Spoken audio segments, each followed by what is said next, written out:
Eh bien bonjour à tous, j'espère que vous allez bien, on se retrouve aujourd'hui sur Pokémon Master pour le combat des maîtres du coup de cette semaine. Alors on va pas trop parler avant de partir sur le combat des maîtres, je vais juste déjà vous souhaiter bonne chance à tous pour vos invocations de demain si vous comptez invoquer sur Tokotoro, donc ce sera évidemment mon cas, je crois que le duo sort demain si je dis pas de conneries. Donc moi je vais invoquer dessus, donc évidemment il y aura une vidéo showcase sur le duo la semaine prochaine.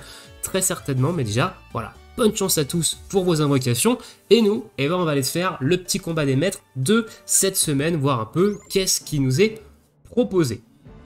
Alors on est toujours sur de la région d'Alola, on n'a pas changé de région, donc cette semaine on va avoir Molène, faiblesse sol, Alixia, faiblesse eau, Margui, faiblesse spectre, et Kaili en faiblesse roche, et pour le maître ce sera Tilly en faiblesse dragon. Au niveau des manches, manche 1, dégâts des capacités spéciales reçues par les ennemis et les alliés réduites en début de combat.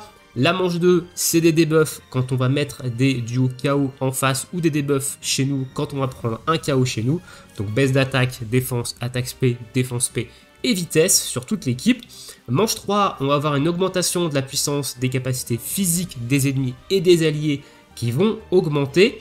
Et la manche 4, on va avoir le nombre d'actions nécessaires pour lancer une capacité duo qui va être réduite de moitié. Alors je suis moyennement fan de cette manche 4 parce que il faut pouvoir aligner une équipe qui potentiellement peut encaisser une capacité duo, sachant que je me mets des malus où je donne beaucoup d'attaques à l'équipe adverse, ou alors qui est capable de faire une grosse capacité duo très vite. Donc on gardera très certainement cette dernière manche pour la faiblesse eau, c'est là où je suis le plus serein en termes de capacité duo et en termes de puissance d'équipe. Donc on gardera cette manche 4 pour la faiblesse eau. La manche 3 on gardera pour la faiblesse sol, Nidoking qui tape sur le physique, donc on gardera très certainement sur la faiblesse sol, quoique je me tâte à garder sur la faiblesse roche pour booster en fait Lugarok. Et on va commencer avec la manche 1, à savoir les dégâts spéciaux qui sont réduit, et on va partir sur Molène. Tiens, on va commencer directement avec Molène, donc faiblesse sol, donc on partira pour la manche 3 sur la faiblesse roche, évidemment. Donc les malus, ils sont gardés maintenant, ça c'est très bien, donc je vous laisse évidemment check rapidement ce que je mets, donc je prends les deux résiliences physique spéciale, à savoir, petite information, ce sont des résiliences, des réductions que vous pouvez outrepasser quand vous faites des critiques. Voilà, donc certes, je crois qu'il y a quand même une légère réduction de dégâts, même sur un critique, mais vous allez pouvoir faire quand même pas mal de dégâts si vous faites des critiques par-dessus ces résiliences. Force 1, détermination puissance 5, attaque spéciale, attaque et attaque spéciale 3, donc ça c'est pareil, c'est des augmentations d'attaque pour les ennemis en face. Alors la force, ça augmente tout simplement les niveaux, donc ça augmente la force de tous les ennemis, équivalent à 10 niveaux. Voilà, donc ils gagnent en fait en stats pure, donc c'est pas une énorme augmentation, mais ça peut faire la différence. La détermination, pour moi, c'est des 100 points gratuits parce que ça va augmenter la détermination que les ennemis vont gagner. Donc déjà, il faut qu'ils puissent faire une capacité duo. Moi, mon but, c'est qu'ils ne fassent pas de capacité duo en face. Donc pour moi, c'est un peu 100 points gratuits. Immunité à la baisse de stats, je joue très peu autour des baisses de stats, donc c'est 100 points gratuits de mon côté. Capacité offensive puissance 1, du coup, ça veut dire qu'à chaque fois qu'un ennemi utilise avec succès une attaque, la puissance de cette attaque va augmenter de 10%. En général, vu qu'ils n'ont pas le temps de faire de capacité duo, ils font aussi pas mal de buffs et ils font quand même peu d'attaques. Donc globalement, ça va, ça je m'en sors. Début régénération, ça donne une régénération lente sur toute l'équipe en face. Donc à chaque fois qu'ils vont faire une action, ils vont se soigner. Donc il faut avoir de la grosse force de frappe de votre côté. Attaque spéciale 5, c'est comme attaque spéciale 3, ça va leur augmenter leur attaque. Donc ils vont frapper plus fort. Force 2, c'est la même chose que Force 1, mais cette fois-ci, c'est 20 niveaux en plus. Capacité offensive et puissance 2, c'est la même chose que la 1, sauf que là, ils vont gagner 20% de puissance d'attaque. Donc avec le 10, ça fait 30% à chaque attaque. Force 3, c'est 30 niveaux, donc je leur donne l'équivalent en stade de 60 niveaux, évidemment. L'action Kappa Duo, CDD, non SE, 8, le non barbare, ça va tout simplement réduire vos dégâts de 80% si vous ne tapez pas avec l'avantage type. Donc si vous tapez pas avec du fée sur une faiblesse fée, vous allez faire 80% de dégâts en moins. En général, je tape toujours avec l'avantage type. Donc je prends ça, c'est 300 points gratuits. Et force 6, du coup, augmentation de 60 niveaux. Donc en tout, je leur donne des stats équivalents à 120 niveaux. Voilà pour la petite explication, c'est vrai que je l'avais peut-être jamais fait au niveau des malus, donc je le fais ici, et sur ce, écoutez, on est parti. Donc Molène, faiblesse sol, on va partir évidemment en type sol, et ma team sol, du coup, c'est celle-ci. Je vais garder Aaron et Apiren, on n'a pas de faiblesse insecte, donc je vais garder ce soutien en termes de tank. Giovanni Ultime et Nidoking, c'est une ultra machine sur la faiblesse sol, que ce soit sur la faiblesse également poison et acier, hein. Et Courtenay et Camerupt, c'est un duo scout, mais qui pose le souhait sol, donc il va venir booster les dégâts sol de notre ami Giovanni et Nidoking. J'ai pas regardé s'il y avait des trucs particuliers à savoir sur ce combat, donc des météos, des trucs, etc. On va y aller en mode YOLO, et on verra bien ce qui se passe. Allez, c'est parti. Alors, on fait le petit move dresseur. Après, on va faire de l'appel à la défense. On envoie la Dynamax, Sismomax instantanément. J'aurais peut-être pas dû faire ça. On va tenter le soin. Je sais pas si ça va passer néanmoins. Donc là, la Dynamax, elle devrait faire ses petits dégâts. Hein. Le King, ça fait beaucoup de dégâts. Voilà, c'est du one-shot. Hein. C'est du one-shot, c'est du 26k. Il n'y a plus de duo au centre. Peut-être qu'Apiren va crever sur ce move. Non, il ne meurt pas. Donc, appel au soin ici qui va nous soigner de beaucoup. Va nous soigner de beaucoup. Et derrière, on envoie des Ultima Washi qui vont faire pas mal de dégâts. Ouh, on prend quand même des séismes qui font leurs petits dégâts, hein, à noter. On va remettre le souhait sol, la capacité duo du Nidoking qui va partir. Et qui va pas clôturer le combat. Mais l'Ultima Washi qui partira derrière clôturera le combat. Donc on s'en est très bien sorti, hein. J'ai une team sol qui commence à être qui commence à être solide, hein. Le souhait sol de Camerupt plus les dégâts astronomiques de Nidoking. De mon côté, ça fait largement le taf en team sol. Vous pouvez avoir un Karchakro, un Cynthia Karchakro, qui fonctionne très bien également en team sol, mais qui est un peu moins expéditif que Nidoking, je trouve. Voilà pour la faiblesse sol de mon côté. On va passer maintenant, du coup on est en manche 2, donc c'est la baisse de stats. On va passer sur le spectre, hein, parce qu'on a dit qu'on garderait les dégâts physiques pour la faiblesse sol et la réduction de compteur pour la faiblesse eau. Donc même malus ici, moi je fais mes malus pour faire en sorte de ne pas les changer durant le combat des maîtres, parce que j'ai horreur de ça, de devoir refaire mes malus à chaque combat. Team Spectre, c'est celle-ci. Mortimer, Magirève, c'est du duo PCO. Cynthia et Giratina, c'est du duo Master Festival, je crois, ou Festival, je sais plus, l'un ou l'autre. Mais c'est surtout là parce que ça pose le souhait spectre, hein, donc il va venir booster les dégâts spectre de Lily et Lunala. Donc Lily et Lunala, c'est du Master Festival du second anniversaire, si je dis pas de conneries. Et ça fait beaucoup de dégâts, hein, vous allez voir. Hein. Et l'intérêt surtout ici de Giratina, c'est que ça fait du revenant, et revenant ça coûte pas de segments, sachant que ça coûte très cher de faire des rayons spectrales. Hein. Voilà, mais vous allez voir, voilà, donc 2 rayons spectrales déjà, on est quasiment, on a mis à moins de la moitié le trépassable en face, on se soigne, on va se re-soigner. Le revenant qui parle, alors j'aurais pu reset la zone, le souhait spectre, mais normalement ici on devrait terminer le combat, sauf si Lunala n'a pas proc de super efficace, et elle en a un sur elle, je viens de le voir, c'est du 15k quasiment sur tout le monde, et c'est finito. Donc c'est assez expéditif. En règle générale, j'ai des teams qui sont très expéditives, j'ai pas trop le choix avec les malus que je mets, ça doit être assez expéditif. Alors, passons maintenant faiblesse roche, hein, faiblesse roche avec l'augmentation des dégâts des techniques physiques. Alors faiblesse roche, ça va être un petit peu plus compliqué. C'est encore une team qui est un peu faiblarde de mon côté, la faiblesse roche, hein, donc on va partir évidemment là-dessus, on a Raid et Ronflex qui est donc le support de l'équipe qui va surtout être là pour poser du super efficace sur Lugarok et réduire beaucoup le compteur de capacité duo pour que Lugarok puisse faire beaucoup de capacité duo. On a Terry et Podocus qui est là pour la tempête de sable, hein, évidemment, pour venir booster les dégâts d'Alexia et Lugarok.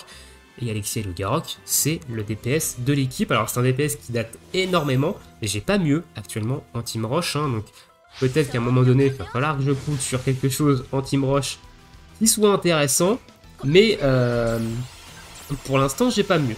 Alors, je vais reset, je vais juste vous expliquer pourquoi. J'ai fait Tempête de Sable avec Hippodocus, or il le pose d'entrée de combat, donc ça servait à rien. Donc là, j'ai gâché une Tempête de Sable pour rien. Je préfère, dans le doute, reset, hein, évidemment. Bon, je pense que ça m'aurait pas trop paralysé. Mais voilà, on va faire Piège de Roc, plutôt. Donc là, on a ça, on va faire augmentation d'attaque, mini potion G derrière parce qu'on voit qu'on prend des dégâts. On va faire Je suis impressionné. Alors, Hippodocus ramène aussi de l'élément de défense sur l'équipe qui n'en a quasiment pas. Voilà, donc on va faire... Alors, j'ai fait Pugilomax, j'aurais dû faire l'autre Move Dresseur, et si c'est ma faute, mais normalement, ça devrait quand même le faire. Malheureusement, je vais attendre que Hippodocus remette la Tempête de Sable. Donc ici j'ai fait Pugilomax, c'est une erreur, j'aurais pas dû faire ça, j'aurais dû faire récolte Gmax. Plus de ça, ça fait aucun dégât. On remet la Tempête de Sable, on capacité duo. On va refaire une mini potion G. Donc là on a fait peu de dégâts, il lui reste 3 tours en face pour faire avant sa capacité duo. Il va falloir se donner, il va falloir que Lugarok sorte des petits dégâts. Voilà. Voilà, c'est quand même... Lugarok, il est quand même pas encore à mettre au placard, hein. Il est capable de sortir des choses qui sont très très intéressantes encore en termes de dégâts. Alors évidemment, Raid et Ronflex, il n'y est pas pour rien, hein. Ça pose un super efficace, ça augmente le critique, donc il n'y est pas pour rien. Voilà, une accélération de compteur également.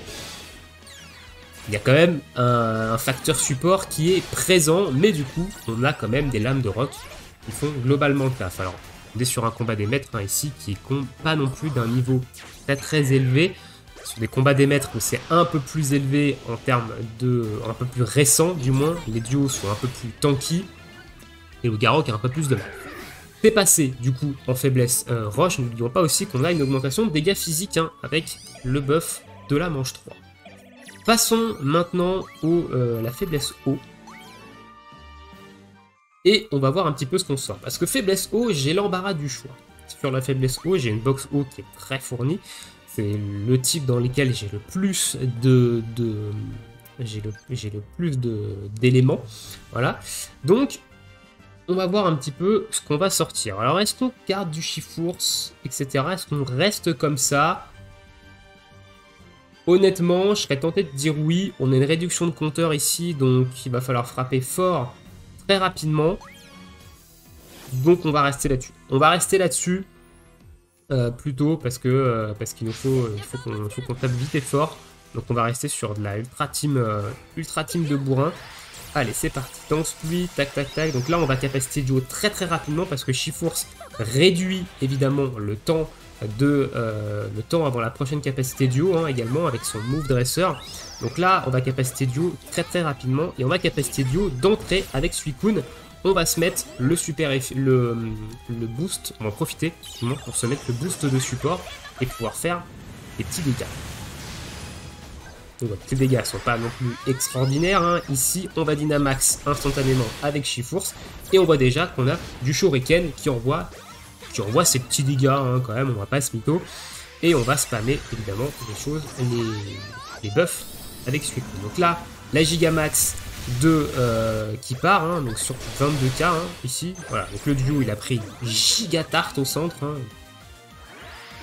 Il s'est fait imploser ici, Torrent-Coup, Shuriken, Vive Attaque S, ça c'est juste pour le fun. Ici donc Suicune va sûrement, non, j'allais dire qu'il va sûrement clamser, mais non, en plus il a un prêt à encaisser, je dis n'importe quoi.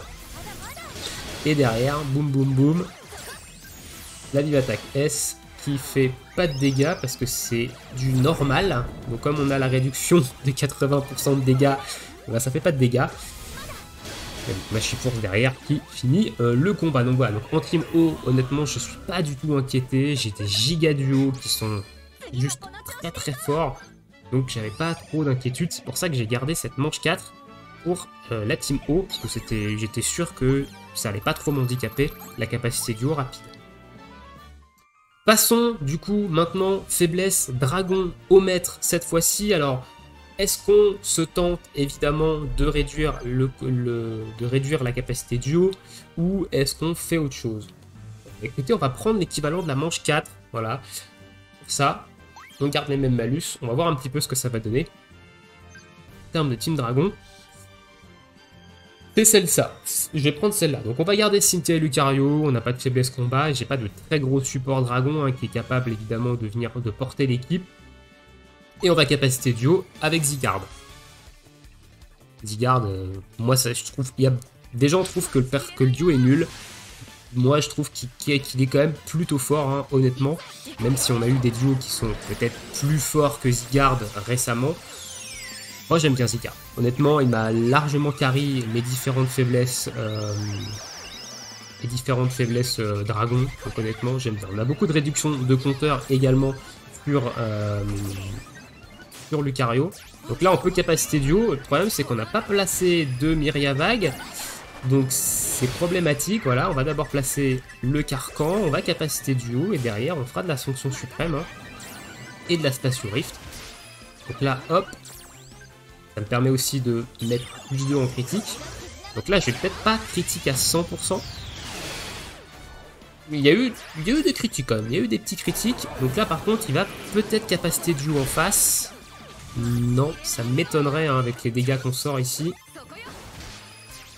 Si capacité duo, il y a de fortes chances qu'on y passe. Non, vas-y, garde 23 000. 23 000 et ça dit que le duo est éclaté au sol. Genre non, enfin, regardez les dégâts qui collent en faiblesse dragon, s'il vous plaît. Bon, voilà. Voilà pour ce combat des maîtres de cette semaine, hein, donc plutôt expéditif de mon côté.